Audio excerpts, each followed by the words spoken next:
delighted to see so many people on the line. Delighted to spend World Health Day with you, virtually or otherwise. And really delighted to have David Casey with us here, who's Wellness and Health Promotion Manager with DCare. We're going to have a conversation around mental health, about working, about employment, and about looking to get into work, and all of the areas that come up with this topic. So I would ask you maybe at the end if you have any questions to put them in the chat function, and we'll pick up a few then if we have time. So Dave, you're very welcome. Thank you very much for coming along today. Thanks, Jan, and thanks so much for having me. And I'm excited to chat to you today about World Health Day. Well, let's talk a bit about World Health Day. What is it? What does it mean? Yeah, so World Health Day, I suppose this kind of year is 2021, we've seen the pandemic. Its theme is really kind of building a fairer, healthier world. So COVID-19 has highlighted that certain people are marginalized in our society, and some people have better access to healthcare. And this is no fault of their own, it's because of the conditions where they're born, where they grow, where they live, where they work, and where they age. And our world is an unequal one, and this is not just unfair, this is actually preventable. So I know some of the work that you do with Open Doors, and I know DCare as a founding member as well. We, working with marginalized groups and societies and employment, our work is a determinant of our health, and to get people back to employment, that's huge. And there's a big focus this year with World Health Day around employment, work as a determinant of our health, and workplaces that, everyone everywhere should have, access to good working conditions and healthier, happier lives, really. Okay, so maybe if we talk a little, we both have personal experience of mental health difficulties, employment and without. Maybe if you want to talk a little bit about your journey, if that was okay. Yeah, and thanks for asking that, Jan. So I suppose my background and my journey probably was, like, I would say dental.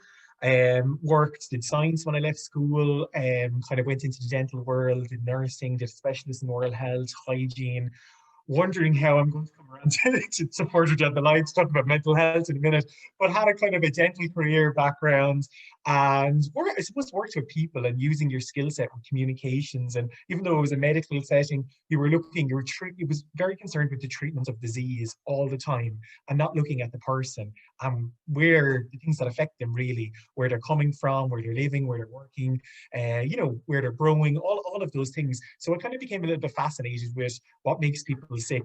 And really, it's not the biological area is one area that kind of causes disease, but really it's the conditions in which and the kind of pillars that are put around society.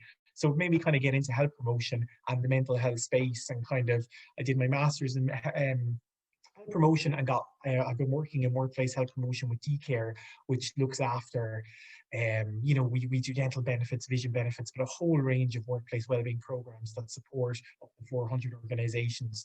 So I work in that space constantly, and that's my job for the last 7 or 8 years, building, designing, and training and wellness programs. So you would think that, to ask me personally on World Health Day, to go back to your question there, is what about mental health, and what about mental health difficulties? Well, as we all know, or some of us may not be aware, having a background in mental health is one thing, and knowing a lot about the evidence base and everything around it. But your own mental health as well has to be looked after, and we all have mental health. There is diagnosable mental health conditions. I don't have a diagnosable mental health condition, but we all have mental health. It languishes and flourishes every day, goes up and down every day. And I suppose personally myself, I work as, I know you're really familiar with Sea Change, as a Sea Change ambassador, because the two things that change perception around mental health are, number one, education, and number two, sharing your lived experiences. So to share my vulnerability today, and to tell just a very short, brief story of, I suppose probably 18 months ago, 2 years, was studying in Galway, up at 5 in the morning, going across to Galway, studying from like 9 to 6, not back till 10 at night. My dad at the time was going through kind of prostate cancer, kind of some sickness in the family. I was living in town. We were having a conversation the other day. I was like living in Dublin City, going through, our landlord was selling their apartment, going through kind of mortgage application, timelines, deadlines. Work was really, really busy. And also, I suppose, doing the thesis, the work, trying to be in a relationship. I suppose coming from a same-sex relationship as well. You told me, we had a lovely conversation about you working on the Yes Equality campaign and the referendum. I suppose there's probably a lot of things in your life, and sometimes when you hit into the age of your 30s, there was a lot going on in that time, and I really just began to become really anxious and really, I suppose, to say it in so many words, like, needed to call it the elephant in the room, that there was a lot going on, maybe a lot I hadn't addressed. So I felt that, my mental health was really compromised, that it manifested physically. I remember going to a meeting one day on Stephen's Green and just wanting to run out of the room and not actually want to, couldn't even chat, not me at all, couldn't even chat to the person, just got that flight or flight kind of syndrome. I was like, okay, I know about this, I've studied this, I talk about this, why is this happening to me? And I suppose that led into this whole kind of piece of, I have a lot of self-stigma within myself, maybe from being, in a same-sex relationship, a gay man, what people would think of you, workplace, health promotion, working within that space, but also, you know, not talking really probably about my feelings and not confiding, because I always have that, probably had a thing within myself that I feel like I'm bothering someone if I share what's going on in my mind. And that's to my partners, to, to your friends, sometimes to your families. So maybe you keep a lot to yourself, and that's not good. Things begin to build, things begin to manifest. If it's one person, you can tell things to. So I began to basically, I kind of had a struggle with anxiety. Um, I don't know, do you want me to kind of elaborate in a little bit more on into that, or do you want me to? Well, sure, whatever you're comfortable with, but it's very interesting to hear it from your perspective, because a little of what you've been through, everyone else will have experienced at some stage in their lives. So I think it'd be great if you were comfortable with that, to just maybe elaborate a little bit more on that. Yeah, so I suppose at that time, particularly, was the first time in my life I was really hit with something. And I know a lot of people can relate, because I think there's people listening today that, financially worries, COVID-19, pandemic, maybe relationship problems. Everyone's going through, kids at home, and everyone's going through something, losing a parent, bereavement. Everybody can relate that their mental health goes up and down, and that's life really. But I suppose from my perspective at that time, things definitely kind of got on top of me, and I was like, I suppose I had the knowledge to kind of go, okay, something's not right here, kind of getting a little bit of panicky kind of feelings and what's going on. I was like, I need to move this along. So I kind of we have an EAP program at work, probably one of the most underutilized things, the employee assistance program, to go and talk to someone.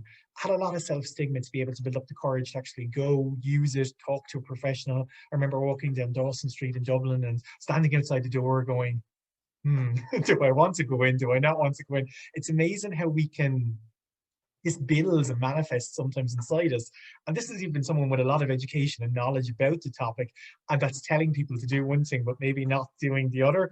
And to be honest, looking back at that, it was probably one of the best learning experiences in my life, because you can actually, to go to talk to someone, to share your vulnerability, to put you at I suppose, the center of being really vulnerable, where you're actually sharing something that's that's so personal to you, but you're being your kind of true or authentic self. You're bringing your whole person to the table, and to be able to call out what anxiety is, call out the elephant in the room, call out that you're not ashamed to feel it, because it's an emotion and we all have it.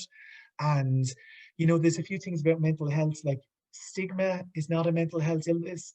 You don't become mentally unwell by talking about it. You don't need a qualification to have a talk or have a conversation to have all the answers. And this truth in telling our story, and the story we're telling ourselves, is really important, because the story we tell ourselves is everything. Like, life is made up of stories. When we pass on, it's stories about a person, it's stories about our family members, but the story we're telling ourselves all the time is really, really important, because if that's not a good one, and if we're not making our headspace a really good place to be, we spend a lot of our lives there.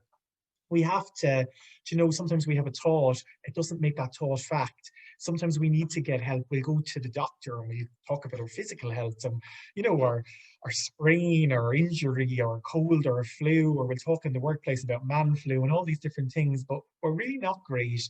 And we still need to lift that lid. We're a little bit down that road, but we need to go further on mental health and having that conversation and lifting the lid on stigma, because it not just exists within what I'm talking about as personal stigma and self-stigma, it exists in the public, it's in the media, it's in, you know, workplaces, cultures, communities, and it starts in the family home, to be honest, and the language that we use around mental health. So for me, talking therapy, talking through that was enough and worked for me. What works for some, you know, won't work for everybody. Different things work for different people, but that was a real wake up call for me to, hey, go hang on here. My health and well-being, I need to start looking after that a lot better. I need to start talking about it. I need to start talking about how I'm feeling and not close the door on that. And that was one of the biggest problems when I, you know, went further down the line with that. Okay, you talked about the AP program in work. So obviously you felt comfortable enough to discuss this in work, that it wasn't a stigma for you. Maybe we could talk a little about, you know, potentially stigma in work and how that might affect disclosure, for example, of a mental health issue or any other disabilities. What are your thoughts on that, please? Yeah, I mean, I suppose a really good question, John, as well. Like mental health, we all have it. And sometimes, particularly in the workplace setting, I'm working with a lot of organizations, we can get bogged down with diagnosable mental health conditions, which are things like psychosis and eating disorders and depression, and someone might have a diagnosable anxiety disorder. But because stigma exists in our society, in our families, in our cultures, in our communities, a lot of people don't have that diagnosis. We don't need sometimes that diagnosis. I'm talking to you about anxiety. I didn't go to my GP and get diagnosed with an anxiety disorder.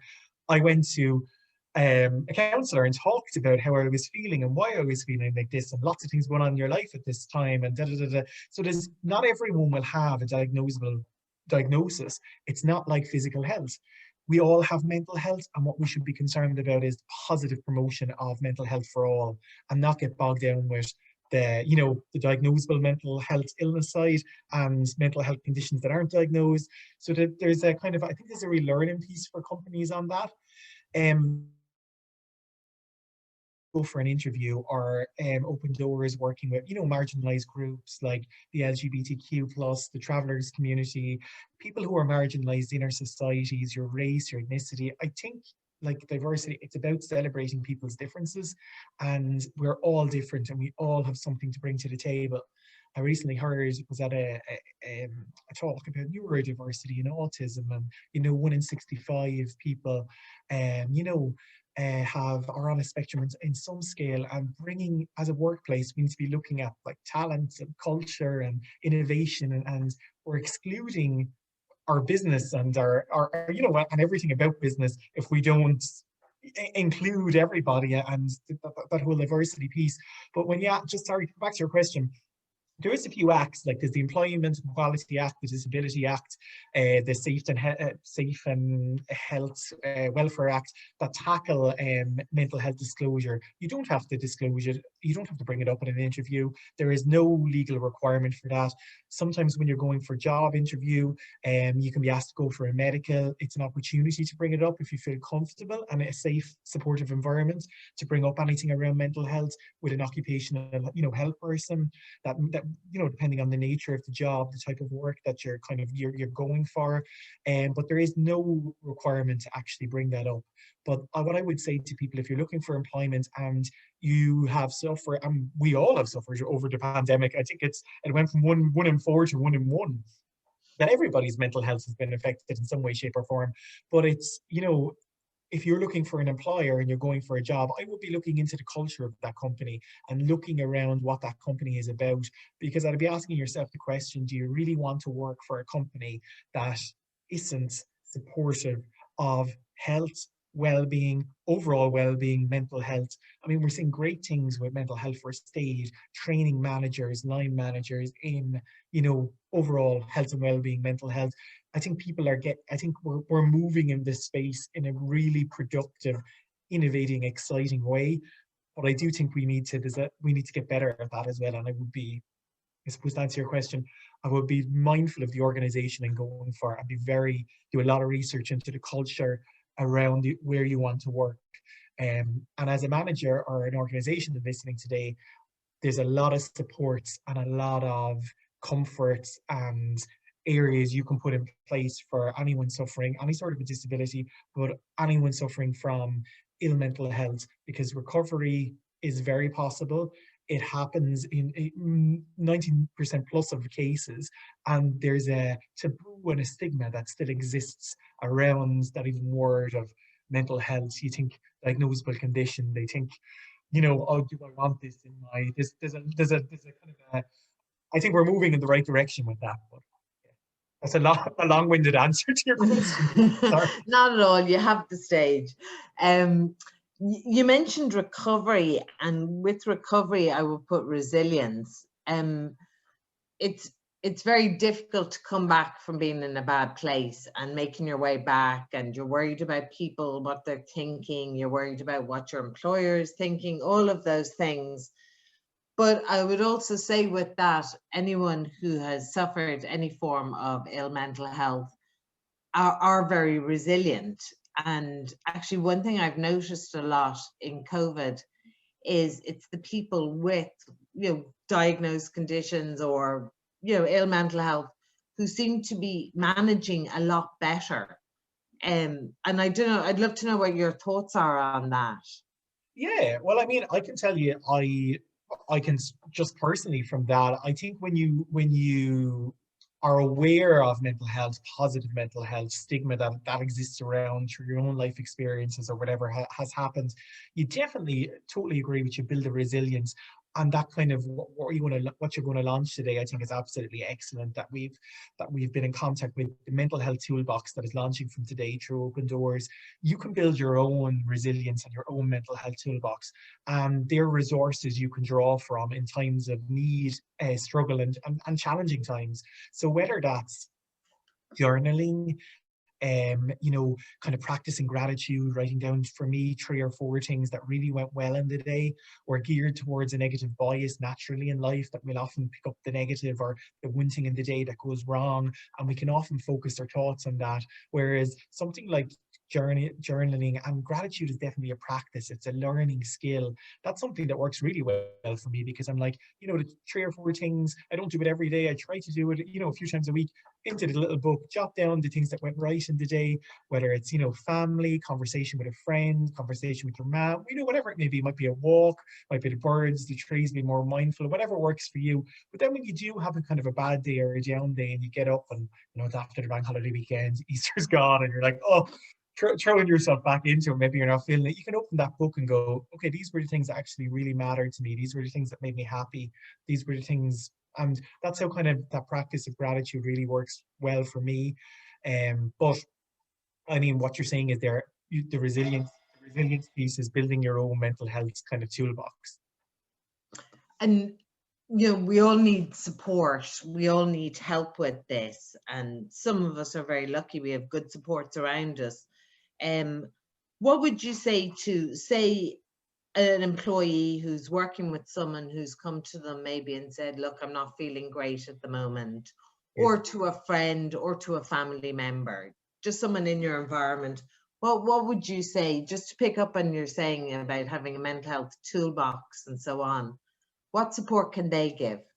Yeah, well, I suppose, to be honest, I think a family member or a friend, it's essential. Like, you have to have, like when I said that about my own experience, your own lived life experience, it's everything. You have to have someone, and it just takes that one person that you can talk to and disclose how you're feeling, what's going on in your mind. Whether that's, you're talking to, that's your partner, it's your mom, it's your dad, it's a work colleague, that there's someone in your life that you're able to talk to and share be your authentic self with and kind of share who you are, and just whatever's on your mind, you can, you can kind of jot over to them and jot back.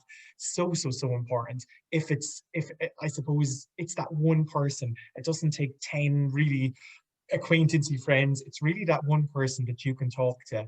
And if you don't have that, I mean, there's a list of resources, there's a list of places you can talk to. And for some people, you're surrounded by people all the time, and you can have the best family, the best friends, the best partner, but you still might have that self-stigma within you going, don't really want to burden them with this, or don't really want to say that. And that kind of, can be very, that's not the way to go about it. It's so important what you said, that resilience is, resilient people talk.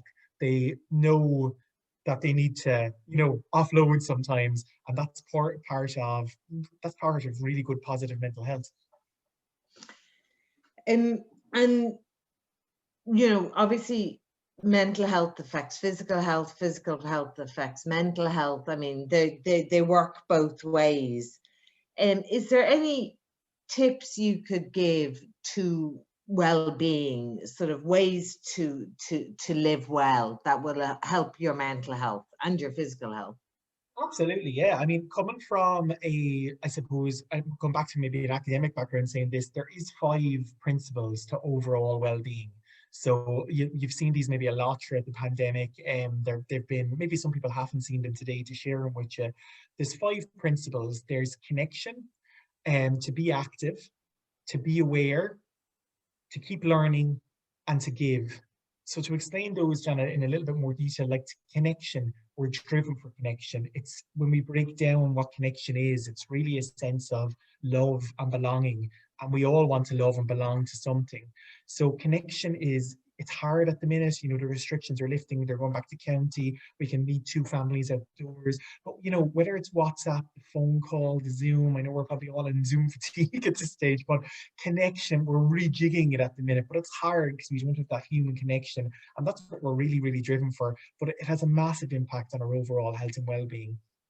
Connection. The second one is to be active. We know that mental health and physical health have a huge kind of synergy, and that physical activity benefits every aspect of mental health. So whether that's going for that walk, that run, that, whatever it may be, it doesn't have to be busting yourself at a gym. It's really just, you can actually exercise. It has a massive impact on overall mental health and well-being. And a lot of people are kind of stuck indoors now, working remotely, but it can be that 10 minutes, and take 20 minutes in the morning, 10 minutes away from the home, 10 minutes back to the home, a little bit at lunch, a little bit in the evening. It has a massive impact on our mental well-being. I know myself, I do walk-in meetings. I'm like, the laptop is this side of the kitchen, that side of the kitchen, on the desk. It's changing up the environment, changing up the working environment. You have to kind of, I think I'm not one to sit still in one place for too long. So that's kind of to be active kind of pillar. Third thing is to be aware, also called mindfulness, and that's being in the moment. And that's something I've learned when I shared my experience with you. If you live a lot of anxiety and a lot of anxiousness is living too forward in the future. We're looking at, oh my God, what's going to happen with COVID-19? What's going to happen with this, or family situation, or that? If you live too forward in the future, it leads to a lot of feelings of anxiety. And don't look too backward towards the past. Try and be in the present moment. And again, that's a practice. Try and be in the here and the now and what's happening, because all we have really is today. Tomorrow is promised to no one. So that's the kind of the I suppose the mindfulness pillar. The next one is to keep learning, and that is, it doesn't have to be a college course. It doesn't have to. It could be a Netflix series. It could be a David Attenborough documentary. It could be, learning a skill, cooking a demo, something over this time that just keeps your mind. It's proven to have a really positive impact on our overall well-being and our mental health. And the last one is to give, also can be called gratitude. And that's what I talked to you about.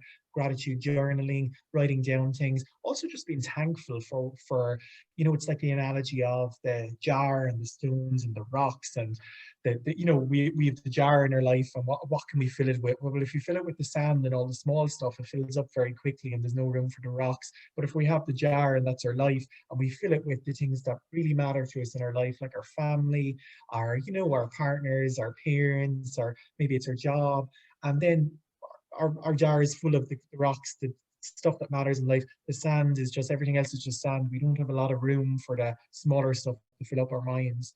So pillars again, sorry, and I can send those on in a link afterwards. And I think you might mention them in your in the toolbox as well. Connection, be active, be aware, keep learning, and to give.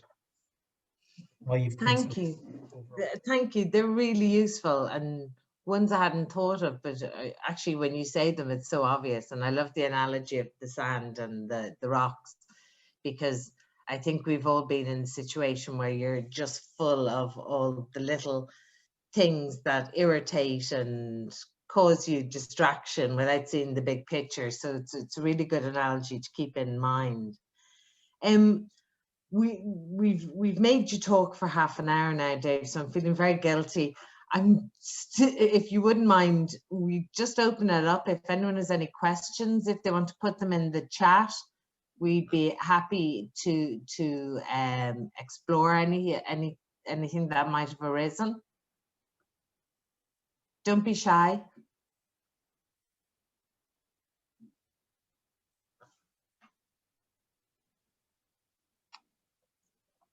Meanwhile, maybe while we're waiting for that, for people to come forward, which would be great.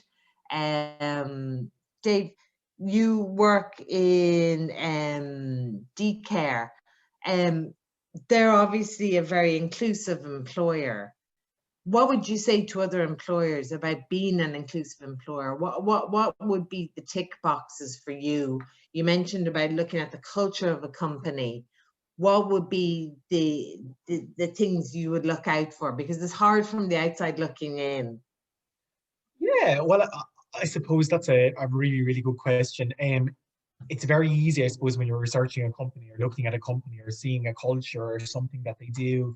I suppose for me personally, within DCare, I mean, diversity and the D&I, diversion and inclusion, the word is always a tongue twister for me. But I mean, that's really, really important.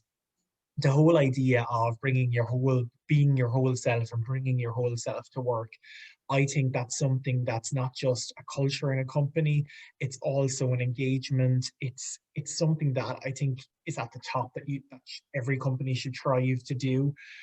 I think there's a lot of companies out there's a lot of workplaces where if you can be yourself, you're more innovative, creative, productive. You really do have a happier, healthier work life. That whole thing of this kind of work life and home life is kind of, it's kind of emerges into a really, really nice thing that you're just yourself. You're the whole person. And I think I remember going back for different job interviews and different things where you're like, oh, I don't really feel comfortable saying this, or I don't, going for a drink with a work colleague in a different job that wasn't DCare, and I don't really feel this isn't the environment where I want to disclose this or say this. And I think that says a lot. And I think as we progress, we're in 2021, I think we are really, really getting better at this. But I would really believe I'd be looking at diversity and inclusion policies, plans. What do they offer? Support groups within within the workplace. I think there's a lot of those things that you can really, really look at. The whole over. I know within DCare, definitely bring my whole self to work, and you can be yourself. The diversity and inclusion, it's in our business plan. It's embedded all the way out as a culture. So it's a really happy, it's a really happy, creative, innovative place to work, and we've good leaders in there that are, and it's driven from the top down, which is an essential thing within an organization as well. Great. Thank you. We've a couple of questions. I'll just pick off one of them, and lots of thanks for your talk so far, which is lovely. One is from Suzanne, and she wants to know if you think that COVID has made people who haven't experienced mental health difficulties before more empathetic, and do you think it'll help reduce stigma? Yes, actually, that's a really, really good question. And I absolutely agree. I think, you know, before we'd see change when they asked that survey, how many people suffer from mental health difficulties, and it was 1 in 4. But I think they knew there was a stigma with that study that some people aren't going to disclose, Mm. and you know sometimes the numbers are skewed. I think the latest studies from the remote survey study from NUIG that came out two parts of it this year, that you know mental health is 1 in 1. It's the #1 difficulty that people were suffering from, and I think absolutely what that lady said, I completely agree. I think we've really shone a spotlight on mental health with COVID-19, that, you know, let's bring this out of the works. Like it's just like physical health. We all have mental health. It's a positive word. It's a positive concept. Your mental health can suffer. It can go up and down, just like I spoke about. And really, we need to be having these conversations in our family life, in our communities, in our workplaces. We need to we'll talk about physical, you know, health till the cows come home, of the colds, the flus, the COVID, you know, the rates of heart disease, cancer. Why are we still not there in mental health? Why can't we say, I'm having a bad day, not feeling great today?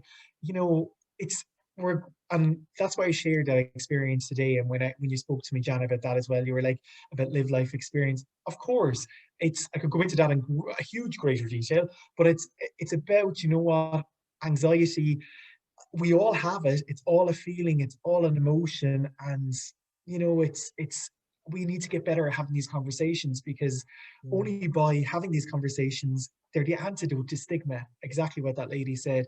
These conversations are the antidote to stigma. By talking about it, we don't give that power or light. Yeah, it's a lovely phrase. So it's one to remember, an antidote to stigma.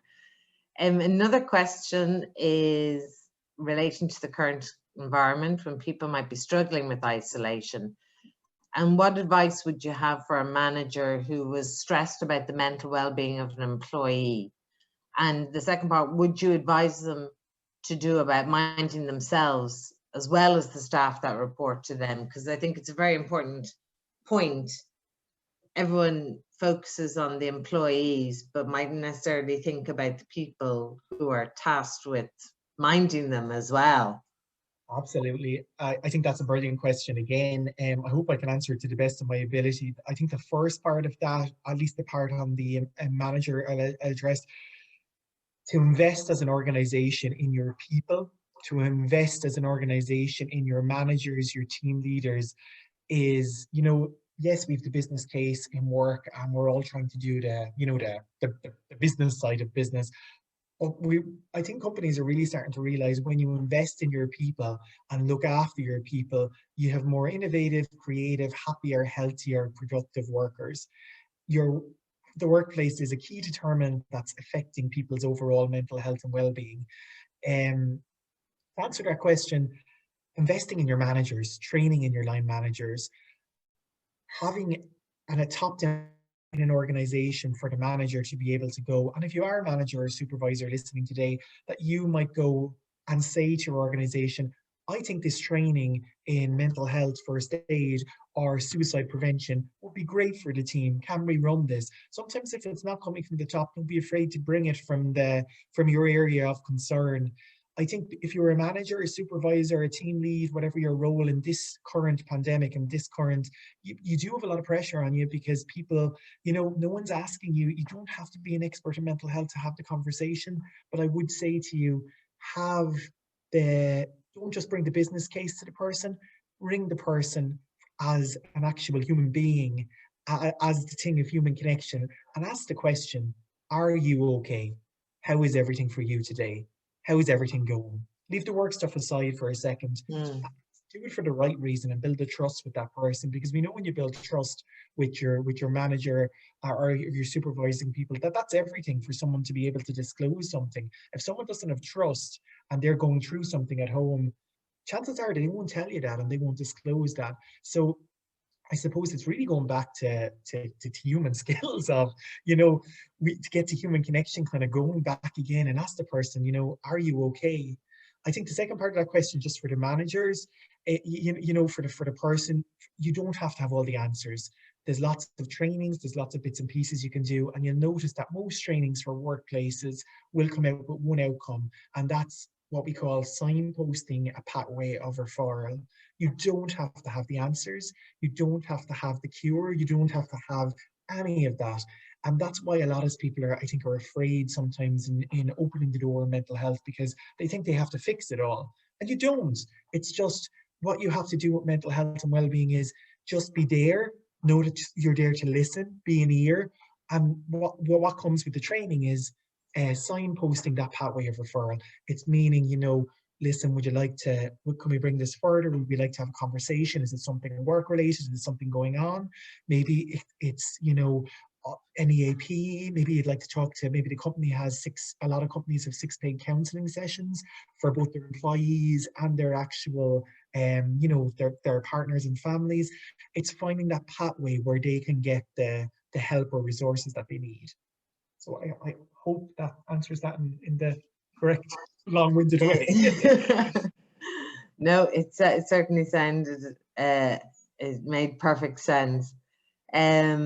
Not a question, but Michelle mentions in relation to the 5 principles, it crosses over from Esther Perel, where she speaks about energizers, routines for self and others, rituals, creating special times and boundaries.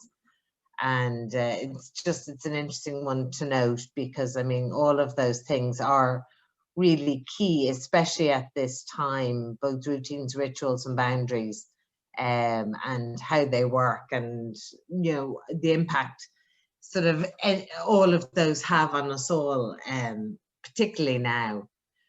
But if there's no other questions, Dave, I'd like to say thank you so much for your time and for sharing your lived experience and your knowledge and your professionalism. It's been really enlightening talk, and thank you so much.